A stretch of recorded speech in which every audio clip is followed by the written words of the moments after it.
Yo, salut à toi et bienvenue sur Panda Data.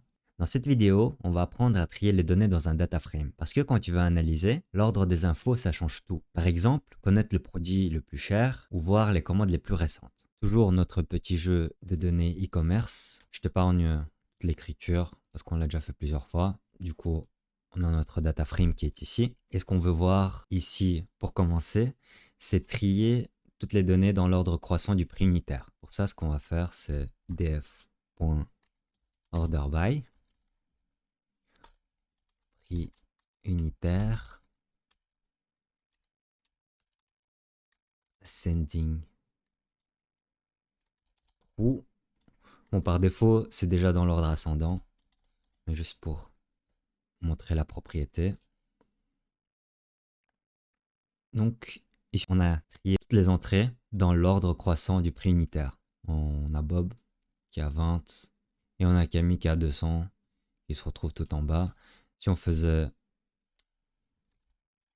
false, on aurait eu l'ordre inverse. Ce qu'on peut faire aussi, c'est avoir par exemple les données dans l'ordre croissant, mais on peut avoir deux entrées qui ont par exemple le même prix unitaire et donc c'est difficile de faire la différence pour l'ordre, mais on peut trier sur d'autres critères. Par exemple ici, on voit que la quantité est différente et on aimerait qu'au moins il y ait de quantité, au plus il se retrouve au début. Et pour ça, tout simplement, ce qu'on va faire, c'est ajouter un deuxième critère. On aura donc order by, par exemple au début unitaire, et en cas d'égalité, on va choisir quantité, show. Et si on va voir donc que c'est trié par prix unitaire, mais que Emma cette fois-ci se retrouve au-dessus d'Alice parce que le prix unitaire est plus petit que la quantité. On peut également effectuer des tris sur une colonne calculée. Par exemple, on peut voir qui a dépensé le plus parce qu'on a ici le prix unitaire, mais on n'a pas le prix total. On peut d'abord ajouter le prix total au data frame et trier par ce prix total, mais on peut aussi le faire de manière dynamique. On va faire PSpark, SQL, import functions, SF.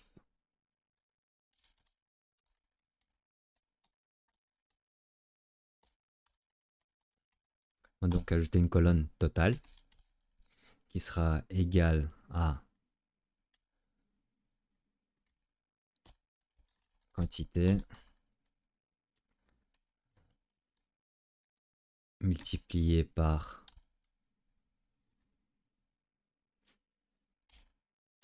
le prix unitaire.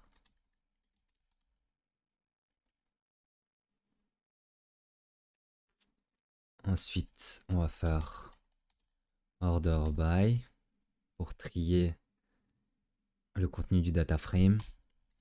Et on va trier par la colonne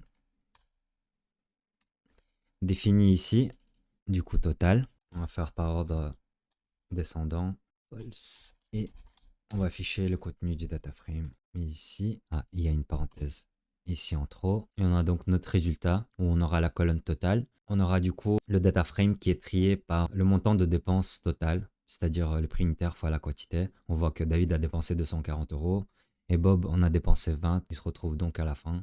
Et Camille se retrouve en deuxième, même si le prix unitaire est plus élevé parce qu'elle a acheté un écran. David, lui, il a acheté 3 casques et du coup, ça revient à 240 €. C'est pour ça qu'il se retrouve en tête du tableau. Pour résumer ça, l'order by trie ton tableau selon une ou plusieurs colonnes. Ascending est égal true, trie ton tableau du plus petit au plus grand. Ascending est égal false, ça trie ton tableau du plus grand au plus petit. Et tu peux combiner ça avec des calculs pour créer des classements. Trier, c'est un peu comme classer tes playlists Spotify, du morceau le plus court au plus long ou du plus écouté au moins connu. Dans la data, c'est pareil. Un petit tri et ton top 3 des produits les plus chers apparaît direct. Tu sais maintenant trier tes données dans tous les sens, du moins cher au plus cher, du plus cher au moins cher, et même sur plusieurs colonnes ou des calculs. Dans la prochaine vidéo, on va voir comment renommer des colonnes pour rendre nos tableaux plus lisibles. Merci, et à bientôt sur Panda Data.